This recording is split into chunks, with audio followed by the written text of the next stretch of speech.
El continente americano es generador de ciencia, tecnología, movimientos sociales y productor de insumos que se utilizan en el esquema productivo de todo el mundo.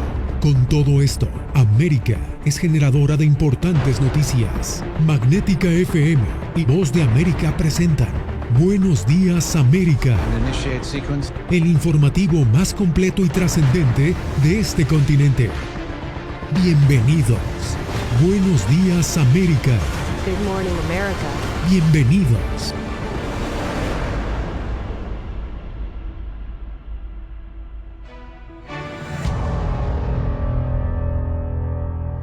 Hola, ¿qué tal? Soy Diva Lizette Cash. Bienvenidos a esta emisión especial del Mundo al Día que hoy, 31 de diciembre, dedicamos a algunos de los temas que dominaron los hechos noticiosos en el 2021.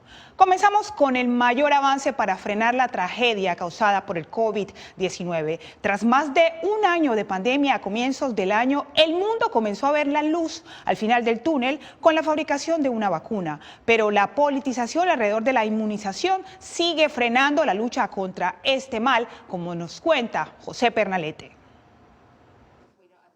En enero de 2021, el COVID-19 puso a miles de hospitales al borde del colapso por el incesante ingreso de pacientes. Florida era uno de los estados más afectados. Nuestros hospitales estaban saturados. Solo la introducción de la vacuna marcó un giro en la lucha contra la pandemia. De inmediato las cifras de muertes comenzaron a disminuir. Pero para julio estaba claro que no se podía bajar la guardia.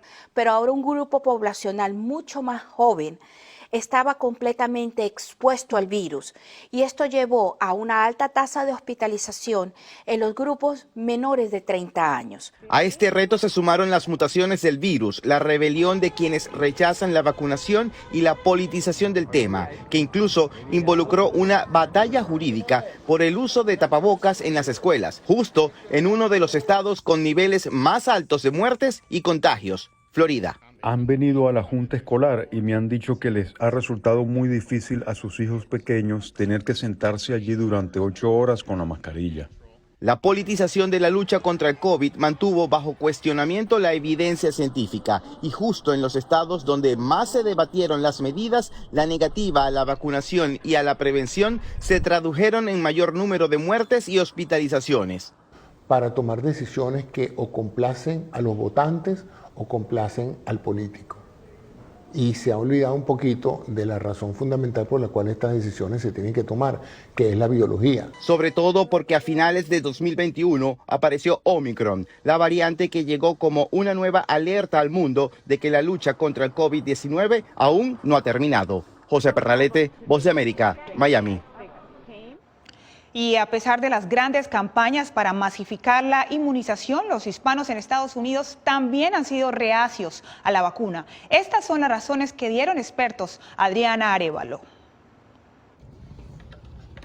De acuerdo con cifras recientes de los Centros para el Control y Prevención de Enfermedades, o CDC, del total de personas vacunadas en Estados Unidos, los latinos representan apenas el 17%. Esto los hace uno de los grupos poblacionales con el menor índice de vacunación. Para algunos expertos en el tema, se han cometido errores a la hora de acercarse a esta comunidad. Opino que la inversión de dinero no se ha hecho la adecuada. Opino que las personas que tienen que llevar el mensaje no han sido las indicadas siempre. Personas que se han ganado el respeto a la comunidad o que la comunidad les hace caso. Para los expertos en salud es importante informar y educar adecuadamente a la comunidad para conseguir los resultados esperados. Proveer información a las comunidades, llevar información a los líderes comunitarios. El asambleísta de Las Vegas, Edgar Flores, agrega que hay que ser estratégico a la hora de escoger los lugares en donde se ofrecen las vacunas. Esto implica que sean cercanos, amigables y que inspiren confianza a todos aquellos que solo hablan español o que se identifican como latinos. Porque según el doctor Mark Kahn, no se trata solo del proceso de inmunización. Es llegar a las comunidades no solo para brindar la vacuna, sino para brindar la información. El doctor Kahn asegura además que es necesario replantear estrategias básicas y que los recursos deben ser llevados a la gente y no esperar a que la gente venga a buscarlos. Adriana Arévalo, Voz de América, Las Vegas. El proceso de vacunación permitió el regreso de millones de niños y jóvenes al salón de clases, pero la pandemia tuvo un impacto significativo en su rendimiento académico, según le contaron maestros a Cristina Caicedo Smith. Tras más de un año y medio fuera de su colegio, los estudiantes de secundaria están contentos de estar de regreso a las aulas. Que estar presente, puedo ver a mis amigos, si tengo cualquier duda puedo preguntarle a mis maestros. Pero además de estas emociones positivas, el regreso a clases también evidenció que muchos estudiantes estaban rezagados académicamente en varias materias. El año pasado era muy difícil porque la verdad no entendía muy bien las tareas. Un estudio del Departamento de Educación de Estados Unidos publicado este año concluyó que la pandemia ha afectado negativamente el crecimiento académico y ha ampliado las disparidades educativas preexistentes en materias básicas como matemáticas y lectura. De hecho, matemáticas siempre ha sido una de las materias más difíciles porque pues, los números nos cometen a uno. Directores y maestros indican que el regreso al salón de clase no ha sido solo beneficioso para estudiantes, sino también para los maestros. De esta manera pueden hacer un seguimiento más cercano con los estudiantes, ver qué necesitan y poder dirigirse a ese inconveniente o a ese problema de manera directa. Sí, algunos lamentablemente no pudieron quizás atender algunas clases, pero se han puesto al día, les hemos dado mucha oportunidad acá en la escuela. Sin embargo, para algunos estudiantes, la pandemia del COVID y aprender en casa también trajo sus beneficios. A la vez sí me gustaba estar en línea y a la vez no me gustaba también porque era un poco aburrido, pero ya cuando tú vienes aquí a la escuela te distraes un poco, pero ya es un poco más fácil en virtual porque ya tienes un poco más tiempo. Ya sea virtual o presencial, el reporte del Departamento de Educación enfatizó la urgencia de establecer un sistema que disminuya las profundas disparidades educativas que también en Estados Unidos crecieron con la pandemia. Cristina Caicedo Smith, Voz de América, Washington.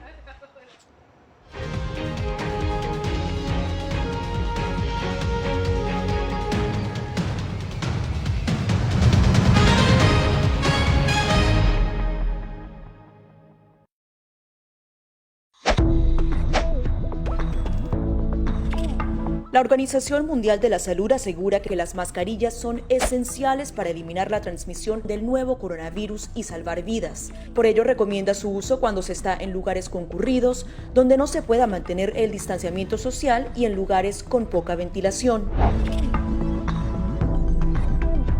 Cuando se habla de mascarillas para protegerse del COVID-19, se refieren generalmente a la mascarilla quirúrgica, el respirador N95 o las de tela. Las mascarillas quirúrgicas planas, rectangulares y desechables protegen al portador de gotas de partículas grandes del virus e impiden que los enfermos la esparzan cuando tosen o estornudan. Los expertos advierten que solo deben ser usadas una vez. El respirador N95, de forma oval y más ajustado a la cara, tiene una válvula de exhalación que ayuda con la humedad y el calor cuando respiramos. Además de filtrar partículas grandes, puede impedir que pase el 95% de las partículas pequeñas de virus y bacterias. Ante la escasez, muchos han recurrido a hacer sus propias mascarillas y en efecto los expertos confirman que estas mascarillas caseras pueden ser efectivas. Las mascarillas nos pueden servir como una barrera aislante para las secreciones, pero tener mucho cuidado porque hemos visto gente que usa la mascarilla, pero al acomodarse la mascarilla se está tocando la cara. Y eso es justamente lo que queremos evitar, es que la gente se esté tocando la cara en estos momentos, porque cuando uno está en lugares públicos puedes estar pasando la mano por una superficie que ha sido tocada por otras personas y que puede estar contaminada y luego sin querer te puedes llevar la mano a la cara. Para más información visita nuestra página web y síguenos a través de las redes sociales bajo @Voz de América.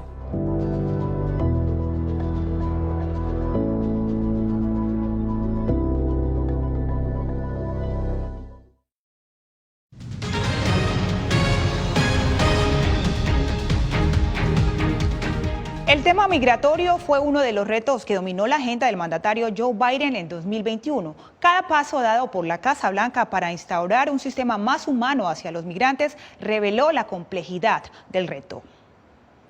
Siento que el presidente que entró ahorita tiene un corazón humano, un corazón de carne y que puede ver más allá de lo físico, sino que el corazón de las personas y la sinceridad. El hondureño Manuel Orlando Pinto, quien se vio obligado a esperar en Ciudad Juárez, México, tras presentar su petición de asilo, escuchó como miles el mensaje de campaña de Joe Biden. El mandatario prometió un sistema migratorio más humano. Sin embargo, la administración Biden aún enfrenta retos, tanto para hacer real esta promesa como para garantizar la seguridad fronteriza.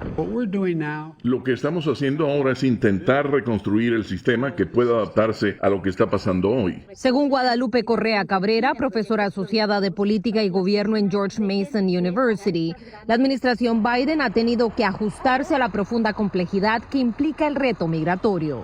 Ha sido muy difícil, no solamente por la situación que se vive en el terreno, y hablo de las rutas migratorias, hablo de lo bien estructurados, bien organizados que están las redes de tráfico humano. La apertura no se ha podido dar por la cuestión de la pandemia, de la emergencia sanitaria. A lo que se suma la politización y polarización del tema migratorio. Porque hay una gran división con relación al público que espera que se cierren las fronteras y quiere ver políticas más inclusivas. La administración continúa impulsando una estrategia que busca atacar las causas de la inmigración ilegal de raíz, pero la profesora Correa insiste en que debe existir un esfuerzo bipartidista que permita avanzar en una solución permanente al reto migratorio. Celia Mendoza, Voz de América, Nueva York. Texas, en la frontera con México, se convirtió este año en el principal adversario de las políticas migratorias del gobierno Biden. El gobernador del estado, Greg Abbott, fue el abanderado de las impugnaciones. Solo o con el respaldo de otros estados republicanos, Texas se convirtió en 2021 en el eje central de la resistencia a las políticas migratorias de la Casa Blanca. A solo un mes del cambio de gobierno, Texas interpuso en febrero de este año la primera de varias demandas judiciales contra la administración Biden. Para crear un ambiente en el que las personas elijan que ya no quieren cruzar la frontera en ninguna ciudad de Texas porque no es lo que esperan, no es la alfombra roja que la administración federal les extiende. En verano, la detención de inmigrantes indocumentados en la frontera amenazaba con romper todo récord. Después de expandir un operativo de seguridad que incluía la movilización de miles de efectivos de la Policía Estatal y la Guardia Nacional y la construcción de una valla fronteriza en zonas de alto cruce de migrantes, en una de las decisiones más controversiales, Abbott ordenó acusar criminalmente a quienes lograran burlar el cerco de vigilancia. Es un tema publicitario. Ellos saben perfectamente bien que el miedo es poderoso, que el miedo bien ocupado, bien manipulado, puede ser eficaz como una estrategia electoral. En las demandas a las que se han unido los estados de Missouri y Luisiana, las entidades reclaman que las políticas migratorias del gobierno Biden laceran sus economías e incrementan el riesgo de actividad criminal.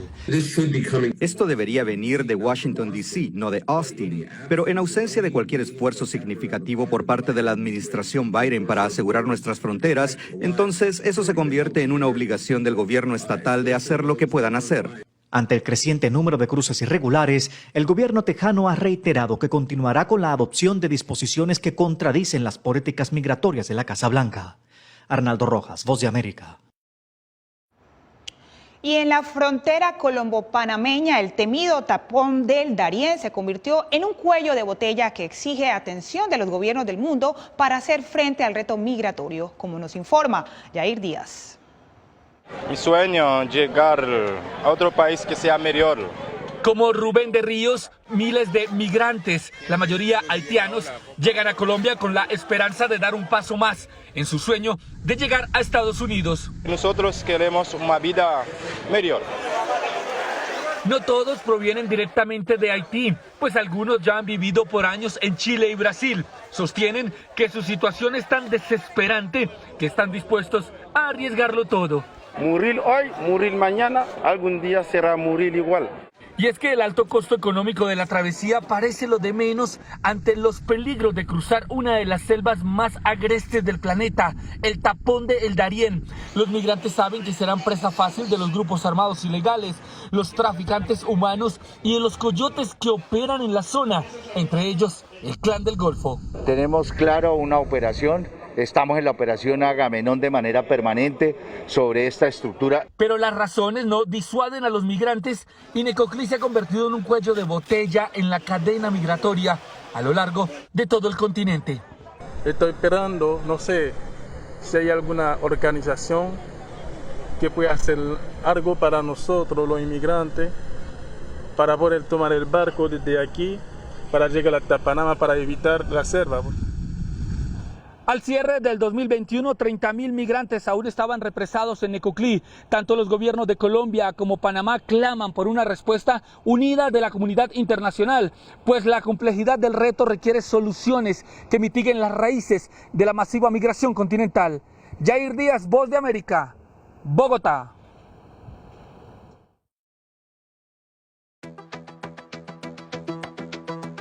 En momentos de crisis políticas y sociales, algunos gobiernos autoritarios recurren al bloqueo del acceso a Internet como herramienta para detener la información que entra o sale de su país. No obstante, existen algunas alternativas que te ayudarán a continuar conectado a la red a pesar de la censura oficial.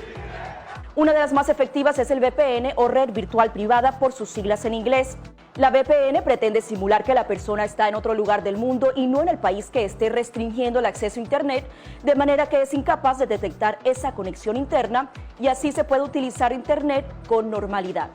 Las ofertas de VPN en el mercado son muchas y las puedes buscar escribiendo las iniciales VPN en los motores de búsqueda, pero es importante descargarla o adquirirla antes de perder la conexión al Internet. Aquí te ofrecemos algunas opciones.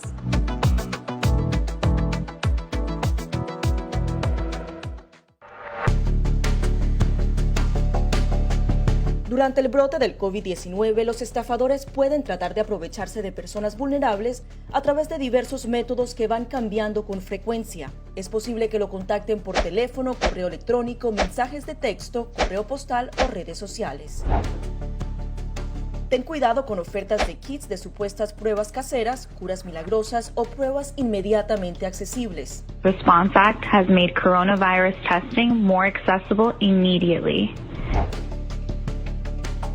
Tras un desastre, organizaciones caritativas falsas aparecen afirmando que tienen vínculos con otras reales. Siempre verifica que la organización sea legítima. Alguien que asegura que trabaja en el gobierno puede pedirte tu información personal o intentar cobrarte cuotas falsas para así ingresar tu cheque de estímulo.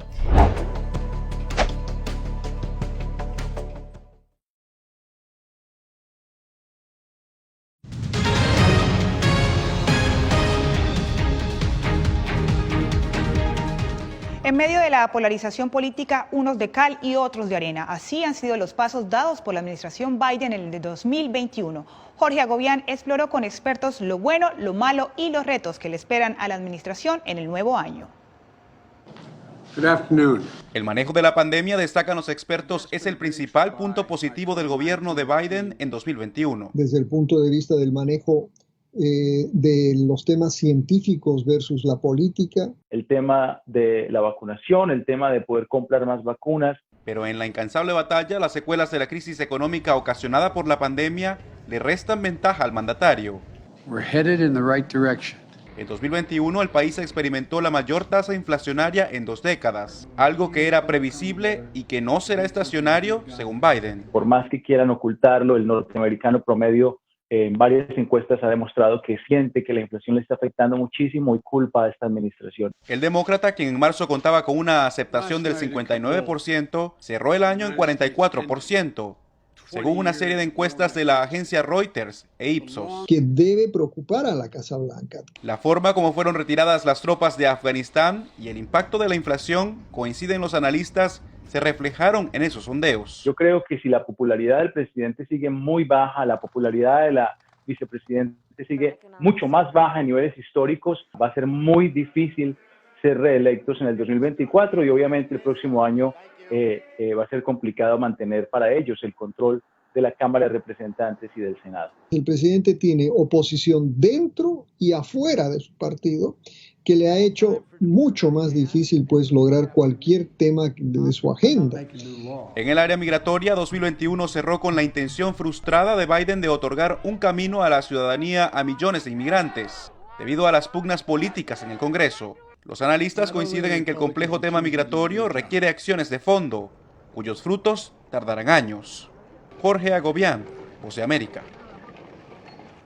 Con respecto a Latinoamérica, la imposición de sanciones y el desconocimiento de las elecciones que se llevaron a cabo este año en Venezuela y Nicaragua hacen prever que las relaciones de Estados Unidos con estos gobiernos y el de Cuba seguirán siendo tensas.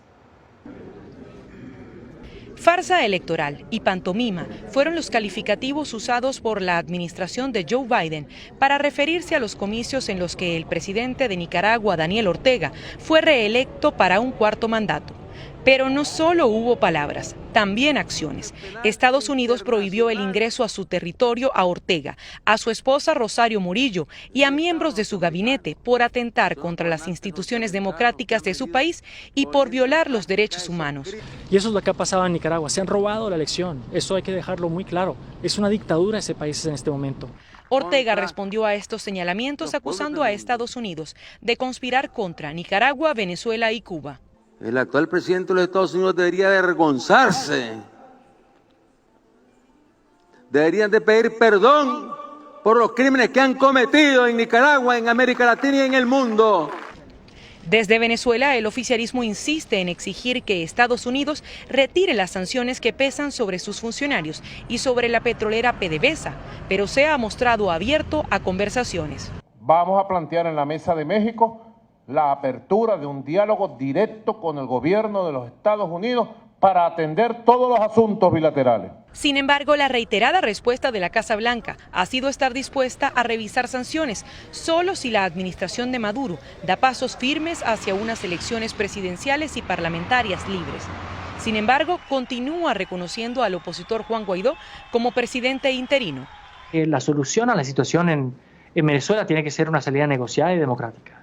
Mientras tanto, en 2021, las relaciones de Estados Unidos con México estuvieron marcadas por la crisis de migrantes en la frontera común.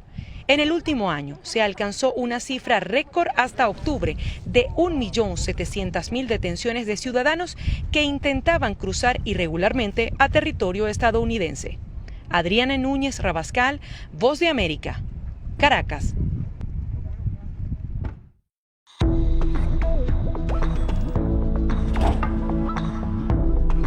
Cuando ellos me traen un tema un poco delicado o fuerte, yo siempre les pregunto primero, ay, ¿y dónde oíste eso? ¿Quién te lo comentó? ¿Y qué te han comentado? Pues corrijo si han escuchado algo que no está correcto, no está bien, y les aclaro, pero lo mínimo necesario para su edad. Enfócate en que tu hijo se sienta seguro y no le ofrezcas más detalles de los que pida. Si ellos preguntan, nosotros siempre les hemos respondido con la verdad, pero a su edad. Finalmente, di cosas específicas que tu hijo pueda hacer para que sienta que tiene el control. Por ejemplo, enséñale que lavarse las manos con frecuencia lo puede ayudar a mantenerse sano.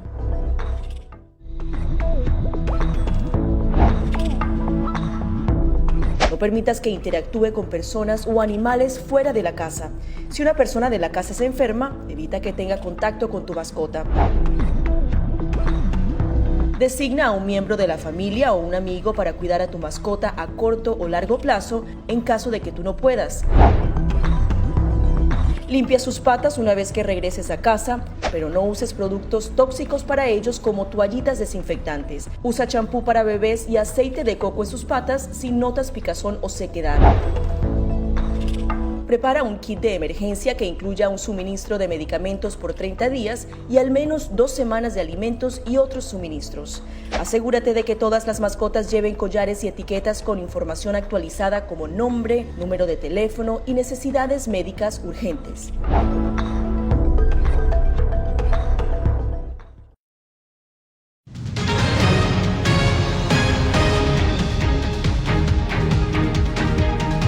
Climático se hizo sentir con más fuerza alrededor del mundo. Así lo muestra este recuento de catástrofes recopilado por Verónica Villafañe. Múltiples incendios forestales ardieron fuera de control en California durante meses. El 2021 marcó su peor temporada de incendios en los que las llamas quemaron más de 1 millón de hectáreas, avivadas por fuertes vientos, una mega sequía y olas de calor extremas. Condiciones similares alimentaron incendios en otros países como Grecia, Turquía, Rusia, Australia, Bolivia, Paraguay y el sur de Brasil. Lo que estamos viendo es los impactos del cambio climático, del calentamiento global, que son el resultado directo de las emisiones de carbono que hemos puesto en la atmósfera. Y cuyas consecuencias, afirma la científica Frances Colón, son reales y mortales. Cientos de personas murieron a causa de olas de calor extremas en el oeste de Canadá y el noroeste de Estados Unidos. Tenemos impactos que nos atañen diariamente. Una ola de frío ártico a principios de año azotó a varias regiones de Estados Unidos causando decenas de muertes. Millones de personas se quedaron sin electricidad y agua en Texas y el norte de México. En España, la tormenta Filomena enterró a Madrid bajo nieve. Fenómenos meteorológicos causaron inundaciones devastadoras en Alemania, otros países de Europa, Asia y Latinoamérica. Y los niveles globales del mar siguen aumentando, alcanzando un nuevo máximo en el 2021. Tal es así que el ministro de Relaciones Exteriores del país polinesio, Tuvalu, grabó un discurso para las Naciones Unidas sumergido en el mar para demostrar la emergencia real que está afectando a las islas del Pacífico Sur. Científicos y activistas coinciden que el cambio climático es una amenaza global y debemos tomar medidas antes de que sea demasiado tarde, afirma Antonieta Cádiz, portavoz de Climate Power. No vamos a mitigar realmente los efectos del cambio climático si no invertimos en energía limpia. 100% de energía limpia. Verónica Villafañe, Voz de América, Los Ángeles. Por supuesto, Latinoamérica no es la excepción. Una de las mayores evidencias es la desaparición de la principal fuente de agua en Bolivia, sus lagos. Estos inmensos campos de cultivo de hortalizas de una región rural del departamento de La Paz en Bolivia son casi un milagro, pues se logran en medio de una extensa sequía. Cuando la lluvia llega son días buenos, pero casi todo el año los pobladores deben pensar cómo regar los sembradíos. Necesitamos para sembrar nuestras hortalizas. Si tuviéramos agua, tendríamos casi todo el año entero hortalizas. Los extremos climáticos afectan de diferentes maneras la diversidad de terrenos en la región suramericana. En Colombia, varios lugares sufrieron por las intensas lluvias que dejaron cultivos arrasados, animales domésticos desaparecidos y zonas incomunicadas. En contraste, la Amazonía, que incorpora 9 países de América del Sur, perdió en 15 años el equivalente al territorio de Chile. Y Venezuela perdió 1.1 millones de hectáreas verdes, según datos de la organización ambientalista Provita. El panorama es alarmante y no se ven soluciones de fondo a la vista, pues expertos consideran que los acuerdos de la cumbre de Glasgow no son suficientes para salvar al planeta. Por ejemplo, en una comunidad pobre que ha tenido un evento de lluvias muy fuerte, toda su camada de suelo productivo puede ser llevada por la erosión. La ONU ha advertido insistentemente que el cambio climático alterará de forma dramática e irreversible la vida en la Tierra en los próximos 30 años. Entre tanto, cientos de comunidades como Huancarami o las que viven alrededor del casi inexistente lago Poopó en Bolivia ven con desesperación cómo la vida de sus habitantes y la riqueza natural de sus entornos se deslizan sin freno entre sus dedos. Fabiola Chambi, Voz de América, Bolivia. Uno de los productos impactados por el cambio climático son los cultivos de café. En El Salvador, los caficultores buscan cómo adaptarse a los nuevos. La historia con Claudia Saldaña. El café es una de las bebidas más populares a nivel mundial. Su sabor y bajo precio lo hacen indispensable y accesible para millones. El Salvador se ha caracterizado siempre por ser un productor de café. Hace 3 décadas se producían más de 4 millones de quintales anuales, pero ahora su producción ha bajado significativamente. La última cosecha que hemos tenido aquí es de 758.000 quintales. Diversos factores han impactado en la producción, pero el cambio climático es un problema que abruma a los productores. En el cambio climático se generó el hongo de la roya y abarcó demasiado El Salvador, lo destruyó totalmente el producto del café a las variedades susceptibles. Ha afectado porque como hoy el clima está loco, todo el mundo cafetalero, todos se quejan de la roya. Hace unas décadas esta enfermedad impactaba solo a cafetales de baja altura, pero ahora sí existe roya en todas estas alturas, hasta 1650 metros tenemos problemas. Los productores luchan por ganarle al cambio climático. Para sobrevivir, algunos buscan tierras más altas o siembran variedades de café más resistentes al clima. Quienes no logran adaptarse terminan por vender sus terrenos o migran a otros cultivos. Estos son sueños, son unos guerreros, que estamos peleando. Tenemos que estar unidos. Aunque ahora una taza de café tiene un costo asequible, el impacto del clima en la producción podría hacer que en el futuro se convierta en una bebida de lujo. Claudia Saldaña, Voz de América, El Salvador. Con esta nota de esperanza que contrasta con las voces de alerta que resonaron desde Escocia durante la Cumbre Mundial del Clima, nos despedimos de este especial de La Voz de América, Retos 2021. Soy Diva Lizette Cash. Gracias por tu atención. Al momento estás enterado de lo más relevante en materia informativa en el continente americano y su relación con el resto del mundo. Esto fue Buenos Días América, una producción de Voz de América, presentado por Magnética FM.